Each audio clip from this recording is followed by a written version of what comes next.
Bismillahirrahmanirrahim. Alhamdulillahirabbil alamin.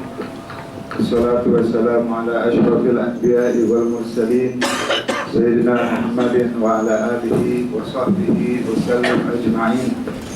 Amma ba'du. Bapak dan Ibu, saudara-saudari seiman yang dirahmati dan dicintai oleh Allah Subhanahu wa taala. Insyaallah. Assalamualaikum warahmatullahi wabarakatuh.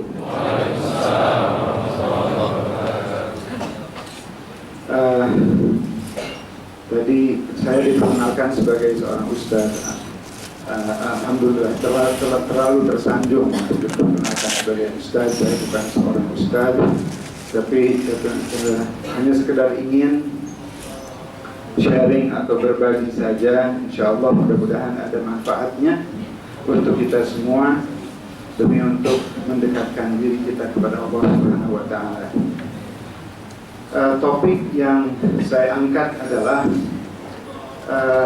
dari seorang cendekiawan yang saya ingin ulas, mungkin agak sedikit secara bebas begitu ulasannya. Cendekiawan ini adalah Dr. Tariq Ramadan.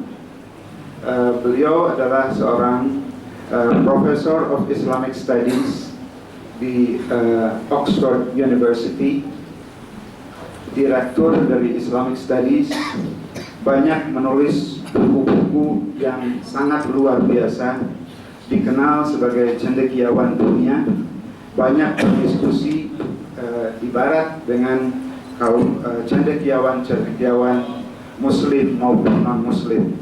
Jadi saya pikir topik ini sangat menarik sekali, insya Allah kita bahas. Beliau membicarakan mengenai surah, kalau kedengaran ya? Masih kedengaran ya? Kedengaran yang di belakang ya, insya Allah. Beliau berbicara diundang oleh komunitas, mungkin kurang. Cukup? Kurang, oke. Saya pegang aja nggak apa-apa. Beliau diundang oleh komunitas Muslim di Kanada.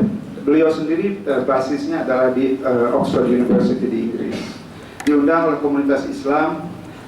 Lantas beliau berbicara mengenai, beliau katakan kepada komunitas Muslimin di Kanada, di Toronto di Kanada, katanya kalau Anda atau kalau kita yang hidup di dunia Barat, lantas kita seringkali akan diminta penjelasan atau ditanya oleh kaum non-muslim tentang Islam. Begitu misalnya mereka melihat kita sholat atau kita berpuasa atau kita tidak minum alkohol, hal-hal yang seperti itu, mereka langsung akan mempertanyakan hal-hal yang mereka sangat sedikit ketahui tentang Islam. Contohnya, oh itu agama yang boleh kawin 3-4 ya. Hal-hal yang seperti itu yang akan dipertanyakan. Jadi beliau sendiri sekarang katanya hal seperti itu kalau kita ditanya di barat untuk menjelaskan hal-hal yang seperti itu. Hal ini saya alami sendiri karena saya juga hidup lama juga di Inggris. Kita akhirnya akan dipertanyakan atau dipojokkan atau dipaksa menjelaskan pertanyaan-pertanyaan dari luar tentang hal-hal yang sifatnya peripheral Islam, hal-hal yang kecil-kecil tentang agama Islam.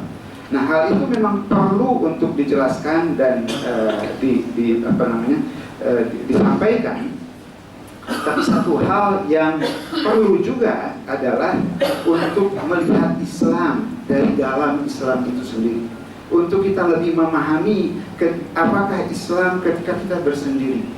Ketika kita sendiri, apakah kita sudah memahami sendiri bersama dengan Allah? Apakah kita betul-betul sudah memahami apa Islam itu sebenarnya? Nah, ini yang disampaikan oleh Dr. Tariq Ramadan sebagai pembukaannya. Kemudian Dr. Tariq Ramadan menjelaskan bagaimana Allah Subhanahu wa taala membimbing junjungan kita Rasulullah sallallahu alaihi wasallam ya, step by step, perlahan-lahan untuk menjelaskan dengan turun-temurunnya wahyu bagaimana Islam sampai menjadi peradaban yang luar biasa. Nah, Rasulullah Shallallahu Alaihi Wasallam hidup di Mekah dalam keadaan yang sering sekali beliau merasakan kegundahan yang luar biasa, sangat tidak nyaman dengan situasi dan kondisi yang dialami umat pada waktu itu. Beliau merasa sangat tidak nyaman, tidak pada tempatnya, sangat out of place begitu ya. Beliau sangat tidak setuju, tidak bisa menerima bagaimana manusia menyembah berhala, hal-hal yang seperti itu. Karena itulah beliau seringkali menyendiri, dan menyendiri itu pergi ke misalnya ke Gua Hira. Nah, di sanalah Nabi yang ummi ini, Nabi yang buta huruf pada waktu itu ya, sebelum menerima wahyu, di sanalah beliau tiba-tiba didatangi oleh makhluk yang luar biasa, Jibril. Lantas Jibril mendatangi, mendekat kepada Rasulullah. Lantas katanya, dengan bayangkan Rasulullah yang sudah misalnya berhari-hari malam siang di Gua Hira, tiba-tiba datang seorang makhluk yang tidak dikenal ya. Lantas berkata, "Iqra." Lantas Rasulullah gugup ya, menanggapi hal seperti itu. "Ma'ana biqari." Aku nggak bisa baca. "Iqra," Jibril bilang, "saya nggak bisa baca." Lantas ditekan begitu terus. Akhirnya Rasulullah mengatakan, "Apa yang harus saya baca?" Jibril mengatakan lagi, "Iqra bismi rabbikal ladzi khalaq," dan seterusnya. Nah, ini adalah topik yang kita ingin angkat, tentang Iqra bismi rabbik ya. Iqra, bacalah, pesan Islam yang pertama sekali baca. Nah, ini saya kira kita sudah banyak sekali mendengar bagaimana pesan Islam itu bahwa kita ini harus belajar dan sebagainya. Tapi bukan itunya yang saya ingin angkat, yang diangkat oleh Dr. Tariq Ramadan. Iqra bismi rabbik, bismi rabbik. Nah, Allah mengajarkan kepada Rasulullah SAW melalui malaikat Jibril ini untuk merubah. Jadi Iqra bismi rabbik, pengenalan kepada Islam ini adalah suatu proses konversi, suatu proses perubahan. Rubah persepsi nggak bisa menjadi persepsi bisa. Rubah persepsi kelemahan menjadi persepsi potensial, menjadi potensi. Hal yang sangat positif, hal yang sangat luar biasa. Jadi Islam ini adalah agama, bukan agama kelemahan, tetapi agama yang positif, agama yang memiliki banyak potensi. Kita ini hal yang seperti itu. Jadi Islam ini bukan kelemahan, tetapi potensi. Apa syaratnya? Ada syarat untuk kita menggali potensi kita, yaitu bismi rabbik, yaitu syaratnya adalah kita harus dekat dengan Allah. Dengan Allah pasti bisa, itu syaratnya. Jadi mulailah kita ya dengan bersyukur bahwa kita adalah beragama Islam. Syukur sebagai suatu hal yang positif. Sifat bersyukur, berterima kasih positif itu ya. Begitu juga Luqman mengajarkan kepada anak putranya, seperti digambarkan dalam Al-Quran, "Asyukurillah," bersyukurlah kepada Allah, hal yang positif. Jadi kita memiliki agama yang luar biasa, di mana Tuhannya adalah Allah. Selain Tuhan kita adalah Allah, Tuhan kita adalah Ar-Rahman, yang maha kasih sayang. Hal yang sangat positif, kasih sayang positif, semuanya positif. Ajaran agamanya yang disampaikan kepada Rasulullah adalah agar jadilah umat yang rahmatan lil alamin, rahmat, kasih sayang untuk seluruh alam semesta, rahmat positif lagi. Inilah yang diangkat oleh Dr. Tariq Ramadan. Jadi Islam ini mulailah dengan positif, mulailah dengan menggali potensi kita. Jangan melihat kita dari kelemahannya. Lantas bahkan sampaikan, mudahkan, jangan persulit. Yang diajarkan oleh Rasulullah itu yassiru. Allah katakan juga mudahkan, yassiru, mudahkan, wala tu'assiru. Jangan persulit, jangan suka menyulitkan diri gitu. Ini yang dia. Bahkan lebih dahsyat dari itu, dikatakan basyir wala tunadzir. Sampaikan berita gembira, bahwa ini Islam ini membawa berita gembira. Jangan sampaikan berita duka. Ya, jangan ini sulit, itu sulit. Kalau kita mulainya dengan hal yang positif, semuanya jadi mudah. Jadi jangan melihat dari segi kelemahan dulu, nggak bisa dulu. Lihat bahwa kita punya potensi. Syaratnya dekat dengan Allah. Bismillahirrahmanirrahim, insya Allah semuanya bisa. Allah juga tidak menyuruh kita melakukan sesuatu yang di luar kemampuan. La yukallifullahu nafsan illa wus'aha. Positif. Kita hanya disuruh melakukan sesuatu sesuai dengan kemampuan kita. Ya? Kita tidak disuruh melakukan hal-hal yang beyond our means, di luar kemampuan kita. Kita nggak suruh mengorbankan seluruh harta kita untuk Islam, enggak. Sangat realistis. Ya, kita hanya disuruh berzakat sesuai dengan apa yang kita miliki, sesuai dengan apa yang kita pun harus hidup, harus menikmati apa yang Allah anugerahkan kepada kita. Quran mengatakan, ya, reform yourself, rubahlah. Ya, perubahan ini adalah perubahan yang positif juga. Jadi turunnya Islam kepada Rasulullah, kepada kita semua adalah merupakan suatu positive conversion, konversi positif. Bukan dimulai segala hal dengan ini dosa, itu sulit, ini nggak boleh dan sebagainya. Enggak. Bukan seperti itu.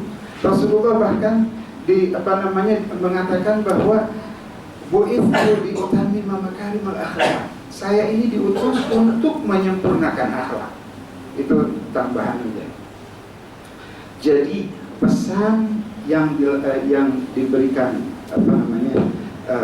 Jibril adalah a positive conversion.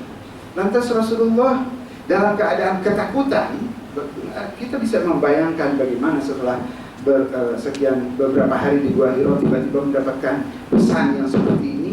Ini apa nih, pesan ini apa? Beliau bergegas lari pulang ke rumah, ya. Lantas berkata kepada istrinya, Zamiluni, selimuti aku, ya. Ketakutan. Lantas beliau mengeluhkan juga kepada istrinya itu, apa ini yang datang kepada saya, suruh Iqra dan membawakan risalah seperti ini. Dia bilang, apa ini? Ini apa ini, Tuhan atau ini setan atau apa? Galau, dalam keadaan galau, ya. Lantas Khadijah sebagai istri yang beliau cintai mengatakan, ini adalah pasti dari Allah, jangan takut. Bagaimana? Kenapa Khadijah mengatakan hal-hal yang seperti itu? Karena Khadijah tahu siapa suaminya. Suaminya adalah seorang manusia yang luar biasa, seorang manusia yang baik. Lantas Khadijah katakan, ini pasti dari Allah karena kamu orang baik, karena kamu orang yang luar biasa, yang baik. Makanya tidak mungkin setan akan mendekat kamu, pasti dari Allah. Nah, jadi yang disampaikan di Gua Hira itu melalui malaikat Jibril ini adalah pesan dari Allah yang intinya adalah la ilaha illallah, tidak ada Tuhan selain Allah. Lantas yang disampaikan pesan atau risalah Al-Quran, ya, pesan-pesan dari Allah. Lantas juga dengan bekal la ilaha illallah, lantas pengenalan kepada Allah, pengenalan kepada risalahnya di dalam Al-Quran, dan disertai dan didukung oleh keluarga yang mendukung, kecintaan daripada seorang istri dan keluarga dekat, sahabat dan sebagainya. Lantas sekarang Rasulullah waktunya untuk merubah. Sekarang adalah kamu punya kekuatan untuk merubah dunia, change the world. Pesannya adalah seperti itu, rubah dunia. saatnya sudah untuk merubah dunia. Keluarkan umat ini dari kegelapan kepada cahaya. Itulah. Nah, bagaimana bisa merubah dunia? Karena sekarang kamu sudah kenal kepada Allah, wasyamsi waduhaha dan sebagainya. Ayat-ayat yang memperkenalkan, bukan cuma memperkenalkan Allah, tapi memperkenalkan. Coba kamu pikirkan dalam surah Asy-Syams, dalam surah Wal-Lail, ya, Wal-Fajr dan sebagainya. Ini adalah alam semesta. Alam semesta ini Allah yang menciptakan. Allah yang menciptakan. Kekuatan ada pada Allah. Sekarang kekuatan ini adalah bersama dengan kamu, ya. Nah, lihatlah ke alam semesta ini. Lihat dengan cara yang berbeda. Bukan cuma dengan sekedar melihat dengan mata, ya, bukan cuma sekedar dengan akal, tapi lihat dengan cara yang berbeda. Siapa yang membuat ini? Coba pikirkan, coba renungkan, ya. Ini semuanya ini adalah ciptaan Allah. Alam semesta ini sebagai hadiah buat kamu, wahai manusia. Ini hadiah. Karena ini hadiah, berterima kasihlah kepada Allah. Bersyukurlah, mulailah dengan bersyukur. Kenali Allah, bersyukurlah kepada Allah. Itulah the power. Power of iman, power of faith, kekuatan iman. Nah, seperti itu. Allah katakan bahwa tidak ada di dunia ini yang tidak menyembah aku. Tumbuh-tumbuhan dalam surah Ar-Rahman, tumbuh-tumbuhan, pohon-pohonan, semuanya menyembah. Cuma kamu aja, kita aja yang nggak bisa mengerti, nggak mengetahui bagaimana makhluk-makhluk Allah ini menyembah Allah. Semuanya menyembah Allah. Tidak ada yang wan najmu wasyajaru yasjudan, ya, di dalam surah Ar-Rahman. Jadi tidak ada di dunia ini yang tidak menyembahku. Karena itu bukalah hati, lihatlah dengan cara yang berbeda. Bacalah Al-Quran bukan hanya dengan akal, tetapi bacalah Al-Quran dengan menggunakan hati.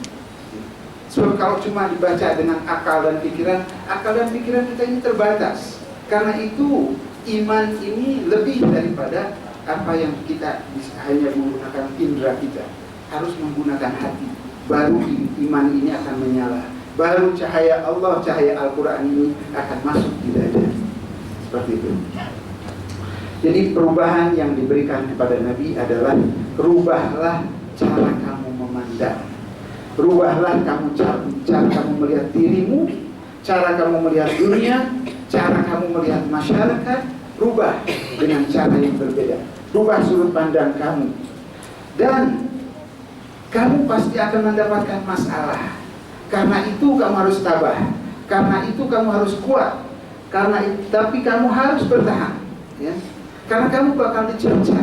Bagaimana kaum Quraisy yang biasa menyembah begitu banyak berhala, begitu banyak Tuhan, ketika Rasulullah memperkenalkan la ilaha illallah, bahwa Tuhan hanya ada satu, mereka mencemoohkan. Bagaimana orang di Syam, bagaimana orang di Yaman, di Mekah, di Yathrib, bagaimana mereka menyembah? Tuhannya mana? Masa Tuhan cuma satu? Itulah pemikiran-pemikiran yang kebodohan yang dihadapi. Dan mereka ini bukan cuma bodoh, tetapi mereka ini tidak mau menerima. Karena Islam turunnya kepada Rasulullah sebagai orang yang dianggapnya sebagai lemah, anak yatim, dari keluarga anak yatim, yang artinya tadinya yatim, ya, keluarga yang tidak mampu. Kenapa Islam tidak diturunkan kepada kami, orang yang berkuasa, orang yang memiliki kekuasaan, harta dan sebagainya? Jadi banyak kecemburuan hal yang seperti ini. Karena itu pasti akan ada resistance, pasti akan ada serangan-serangan, penolakan dan sebagainya. Rasulullah dipesankan, kamu bakal diserang karena itu. Tapi Rasulullah bilang, Allah katakan pesannya adalah kamu harus bertahan, kamu harus kuat, kamu harus bertahan dan bertawakallah kepada Allah. Ingat bahwa semua tunduk kepadaku Allah, ya. Jadi la haula wala quwwata illa billah. Jadi bertahan, bertawakal. Jadi Islam memandang kekuatan melalui masyarakat. Jadi Islam, dan begitu juga risalah kepada para nabi sebelumnya, kepada Nabi Ibrahimnya, kepada Nabi Musa, kepada Nabi Isa. Agama ini diturunkan biasanya melalui masyarakat kecil, masyarakat lemah. Zaman Nabi Musa, pesan Nabi Musa tidak disampaikan, tidak turun artinya diturunkannya kepada Nabi Musa sebagai salah satu daripada kelompok Bani Israel, bukan kepada penguasa Firaun. Tidak. Begitu juga pada zaman Nabi Isa, dan begitulah juga Islam kepada Rasulullah Shallallahu Alaihi Wasallam turun melalui masyarakat, turun disebarkan melalui kaum lemah, ya. Bukan melalui harta, bukan disampaikan kepada para penguasa, ya. Dan Islam ini tidak juga menonjolkan kekuatan fisiknya, ya, tapi tetapi juga kekuatan nalar dan logika. Nah, orang yang mempunyai kekuatan merubah dunia, ya, keseringan yaitu datangnya itu justru dari kaum lemah. Perubahan ini datangnya dari kaum lemah, dari rakyat biasa, bukan daripada penguasa. Jadi nggak usah kita nemplok ke para penguasa dengan mengharapkan dapat bantuan. Enggak. Yang kita harus bantu ini justru yang lemah, yang tertindas. Nah, jadi dan kekuatan ini, ya, risalah Nabi ini menyentuh langsung kepada bagaimana kaum yang lemah ini ditindas. Nabi membantu mereka, Nabi menolong mereka, ya, menolong para janda yang miskin, ya. Lantas dan hanya pada akhirnya ketika kita dibangkitkan nanti, bukan harta nama kita yang akan mempertanggungjawabkan kita, yang akan membantu kita. Yauma la yanfa'u wala banun illa biqalbin salim. Hanya hati yang bersih yang akan menyelamatkan kita, yang akan membantu kita dalam usaha kita dunia, yang juga akan menyelamatkan kita di akhirat nanti. Jadi Allah katakan, kalau kamu melayani kaum miskin, mereka yang tidak mempunyai apa-apa, yang mereka tidak mempunyai kekuasaan dan harta, apa yang mereka miliki selain dari Tuhan? Hanya Allah yang mereka miliki. Dan karena itu, kalau kamu melayani mereka, berarti kamu melayani aku, Allah, ya? Dan kalau kamu melayani aku, maka kamu bisa merubah dunia. Semua tunduk kepadaku. Itulah yang disampaikan. Jadi kalau kamu melayani penguasa, kalau kamu melayani orang berharta, orang kaya, kamu akan disuruh menjadi pelayan mereka, melayani mereka untuk menutupi kebutuhan mereka, bukan untuk kebutuhan Allah. Maksudnya bukan untuk sebagai ibadah kepada Allah. Nah, jadi Islam ini adalah agama yang damai, ya. Maka tetap walaupun pesannya adalah pesan damai, tetap Allah kamu bakal diserang, ya? Dan kamu harus bertahan. Kekuatan Islam bukan pada fisik. Apalagi zaman sekarang, apa sih artinya kekuatan fisik? Orang yang punya kekuatan yang luar biasa mudah sekali untuk bisa dibunuh, cuma perlu pistol yang kecil. Anak kecil juga bisa nembak, bentar juga selesai. Jadi bukan kekuatan fisik yang diperlukan, tapi kekuatan logika, kekuatan akal yang diperlukan, kekuatan intelektual, spiritual. Inilah yang diperlukan. Lanjutnya. Jadi kalau misalnya kaum muslimin di Kanada ini, artinya kalau kamu dihina, dicela dan sebagainya, ya itulah tanda kelemahan. Tapi kalau kita membalas dengan hal yang sama, berarti kita juga menunjukkan kelemahan kita juga. Jadi jangan balas dengan hal-hal yang seperti itu. Jangan pakai emosi. Kamu harus bertahan. Nah, inilah qalbin salim, hati yang jernih, hati yang bersih. Hati yang bersih itu ketika dicerca, dihina, seperti apa yang dialami Rasulullah. Rasulullah bertahan. Dilempari kotoran ketika bersujud di depan Ka'bah, Rasulullah tetap bersabar, tidak membalas dendam. Rasulullah hanya memahami bahwa ini adalah orang-orang yang bodoh. Bagaimana kita mau berrasio dengan orang-orang yang bodoh? Percuma. Jadi sabar. Nah, justru kesabaran inilah yang menjadi kekuatan. Jadi kita harus mengontrol emosi kita. Dan itulah jadi Warakah sepupunya Siti Khadijah itu sudah betul-betul mengwanti-wanti kepada Khadijah bahwa suami kamu bakal diserang. Jadi harus hati-hati. Nah, jadi jihad yang paling besar buat kita adalah jihad dengan menggunakan ilmu, dengan menggunakan Al-Quran, dengan akhlak yang mulia. Itulah jihad yang sebenarnya. Jadi ketika Rasulullah selesai peperangan di Badar, Rasulullah pesankan kepada para sahabat bahwa kita baru menyelesaikan jihad yang kecil. Ketika ditanya oleh sahabat, bagaimana jihad yang besar itu seperti apa? Kalau ini peperangan di mana kita mempertaruhkan nyawa kita dianggap sebagai jihad yang kecil, Rasulullah katakan jihad yang besar itu adalah menawan hawa nafsu kita sendiri, ego kita. Itulah yang kita harus perangi. Kita merasa lebih baik dari orang lain, itulah yang harus kita perangi. Jadi Quran adalah sumber kekuatan. Jangan takut, tenang, yakinlah kita bersama dengan kebenaran. Jadi sebaik-baiknya jihad adalah dengan perkataan yang benar. Nah, lantas Dr. Tariq Ramadan pada saat selesai di sini lantas melontarkan satu diskusi kepada kaum muslimin di Kanada itu. Sekarang kita berada di Kanada. Apakah Anda kaum muslimin di Kanada ini sudah memiliki kekuatan seperti itu? Apakah Anda kaum muslimin betul-betul sudah berdekat dengan Al-Quran? Apakah Anda kaum muslimin sudah memiliki akhlaknya Rasulullah, di mana kita orang yang sabar dan sebagainya? Jadi jangan, Dr. Tariq Ramadan bilang, kalau kamu diserang dan bakal diserang, jangan bereaksi balik dengan serangan yang sama. Jadi jihad itu adalah dengan menggunakan kata-kata. Gunakan Al-Quran. Sumber kekuatan ada dalam Al-Quran. Ambil kekuatan itu dari Al-Quran dan gunakan itu. Jangan takut, tenang. Kata Dr. Tariq Ramadan, tenanglah. Bismillahirrahmanirrahim.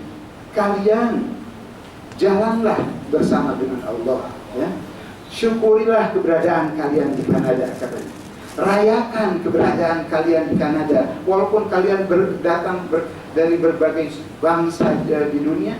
Rayakan bahwa kalian di sini bukan secara kebetulan. Allah sudah menentukan bahwa kalian berada di Kanada. Syukuri keberadaan kalian, rayakan dengan belajar, dengan mengkaji, mendalami Al-Quran. Seperti itu. Jadi kita juga harus tahu siapa yang kita layani ini. Apakah kita melayani penguasa atau kita melayani mereka yang membutuhkan kita, kaum lemah, ya. Nah, jadi cara yang paling baik melayani Allah sekali lagi adalah melayani kaum papa, melayani kaum miskin yang tidak memiliki apa-apa kecuali Allah. Nah, jadi dan layani mereka dan jangan mengharap terima kasih dari mereka. Layani mereka karena ini adalah ibadah, bagian daripada ibadah kepada Allah. Lakukan atas nama Allah. Bismillahirrahmanirrahim. Seperti itu. Kalau kamu berpikir bahwa mereka ini orang-orang Kanada itu adalah rasis yang benci terhadap Islam, benci terhadap orang Timur, ya. Dan kalau kamu bereaksi, mereka menganggap karena mereka itu jelek dan bodoh, sedangkan kita adalah yang mempunyai Al-Quran, berarti kita lebih baik dari mereka. Dan ini yang ditonjolkan, itu kalian tidak akan mendapatkan simpati dari bangsa, dari kaum masyarakat Kanada di sana, ya. Jadi bukan seperti itu. Lanjut. Nah, kadang-kadang umat muslimin ini yang saya sering alami juga waktu di Inggris, ada kebanyakan mereka menutup diri, nggak mau membuka. Dr. Tariq Ramadan bilang, jangan begitu. Bukalah hati kalian, bukalah, berbaurlah dengan mereka, menyampur dengan mereka. Jadi Rasulullah dikirim ke dunia ini adalah sebagai kasih sayang kepada dunia, sebagai rahmatan lil alamin. Sampaikanlah kasih sayang ini kepada masyarakat di Kanada. Tebarkan kasih sayang di kelompok mereka. Jangan mempertanyakan ketika membantu mereka. Jangan hanya membantu, oh kalau orang Islam kita bantu, orang Muslimnya kita musuhin, orang non-Muslimnya kita musuhin, kita nggak bantu. Jangan seperti itu.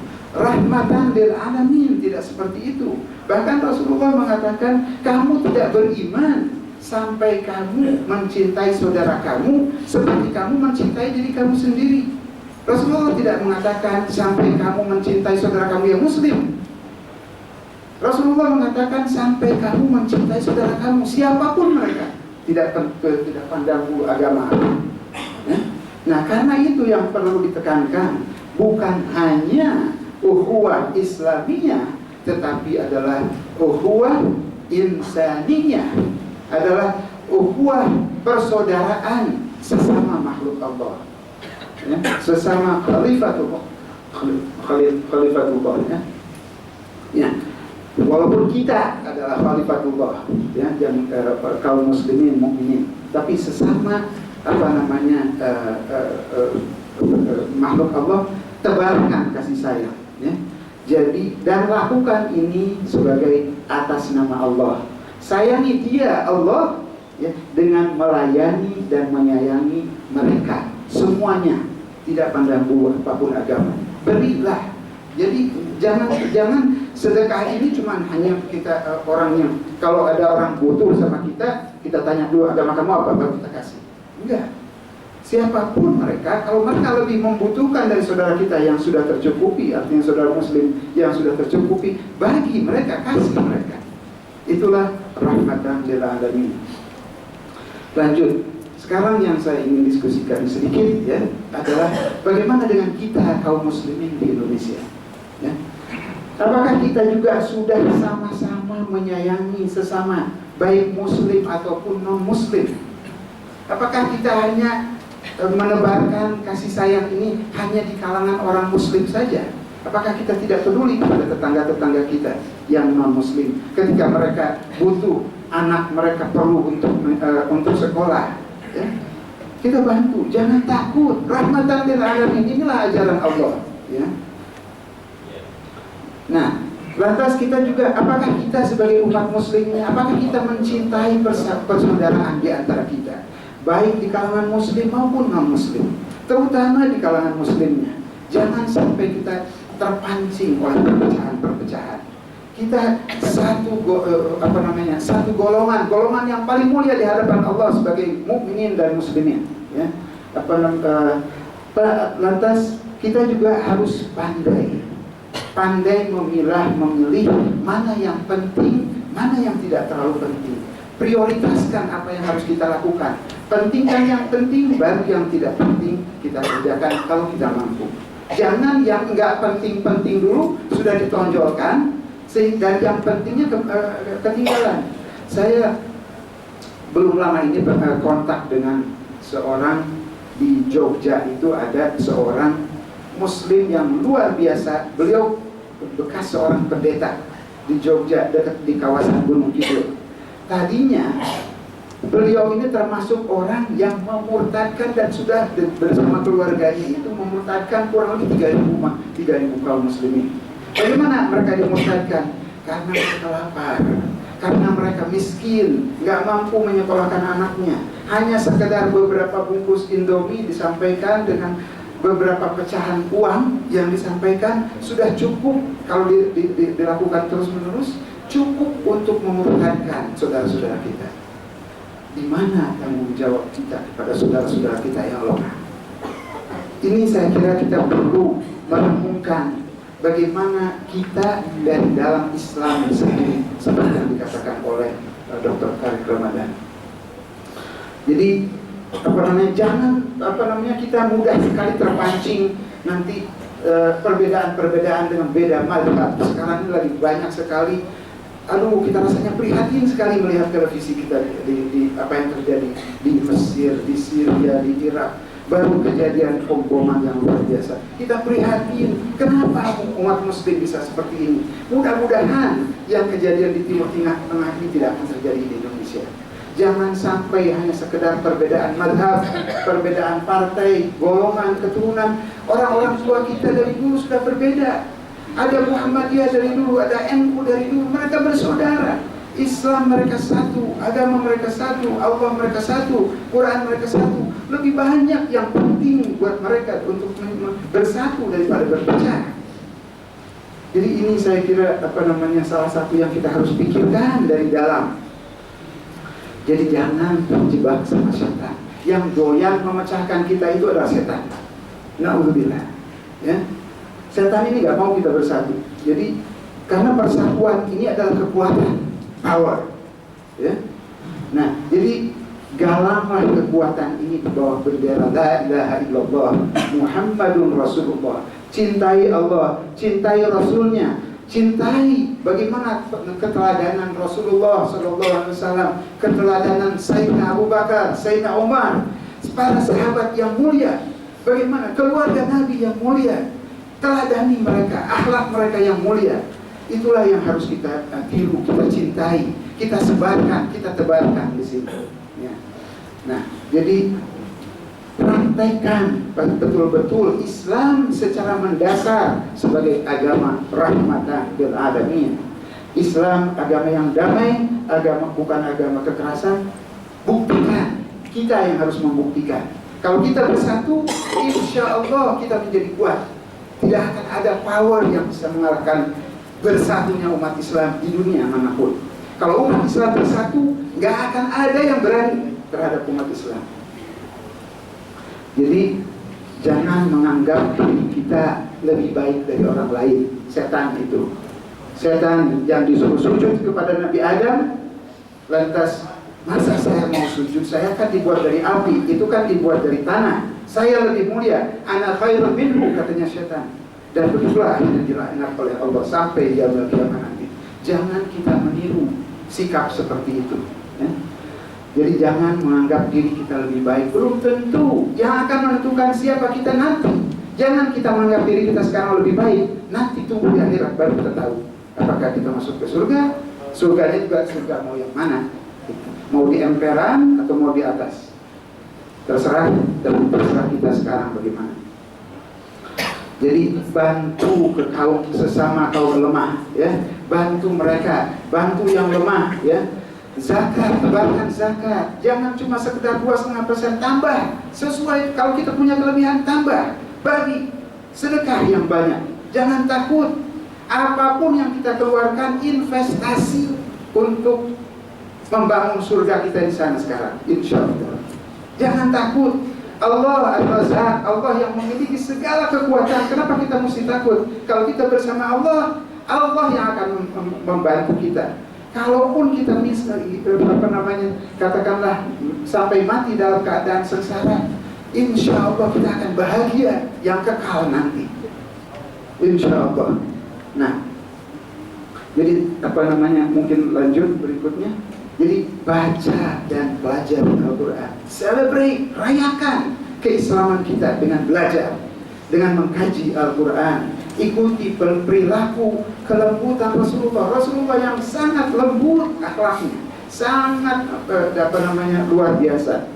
Nah, gunakan ilmu, jangan menggunakan logika kekuatan, tapi gunakan kekuatan logika. Lindungi yang lemah, tebarkan terus zakat. Jadi jangan sampai kita tergolong orang-orang yang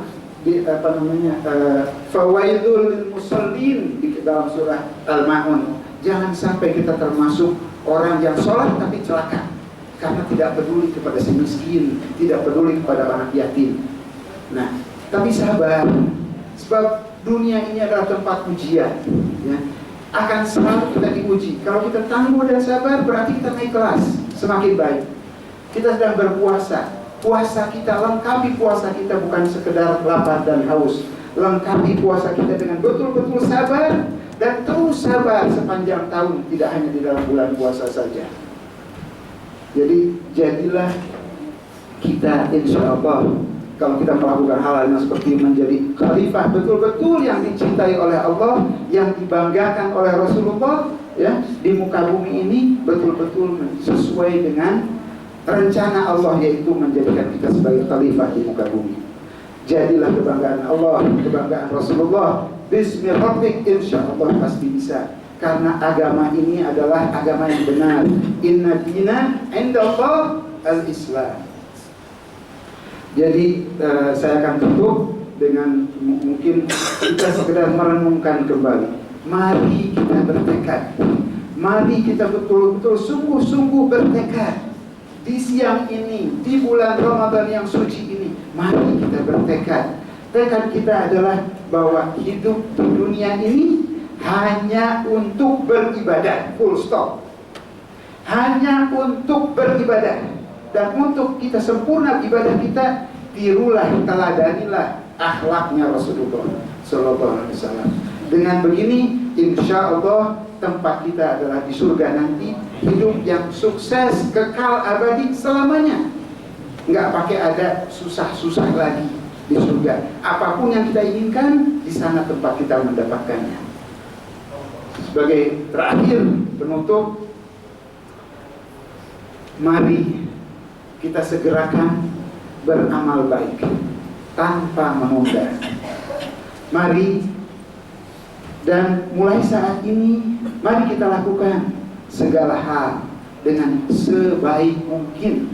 Jangan kompromi, gini aja udah cukup. Lakukan sebaik mungkin. Kita bekerja, lakukan sebaik mungkin. Kita menjadi ayah di rumah, lakukan sebaik mungkin. Menjadi suami, istri, lakukan sebaik mungkin. Segala hal dimanapun, apapun yang kita lakukan, posisi kita, lakukan sebaik mungkin. Dan mulai dari sekarang, anggap bahwa ini adalah kesempatan yang terakhir. Nggak akan ada lagi besok. Anggaplah seperti itu. Jadi begitulah saudara-saudara sekalian. Saya banyak tentunya berbicara, mencoba memanfaatkan waktu pas jam 1. Mudah-mudahan ini semua menjadi manfaat untuk kita semua, menjadi bekal. Dan tentunya saya ini banyak hilaf, banyak salah, begitu saya mohon maaf yang sebesar-besarnya. Wabillahi taufiq wal hidayah wal afu minhum. Wassalamualaikum warahmatullahi wabarakatuh.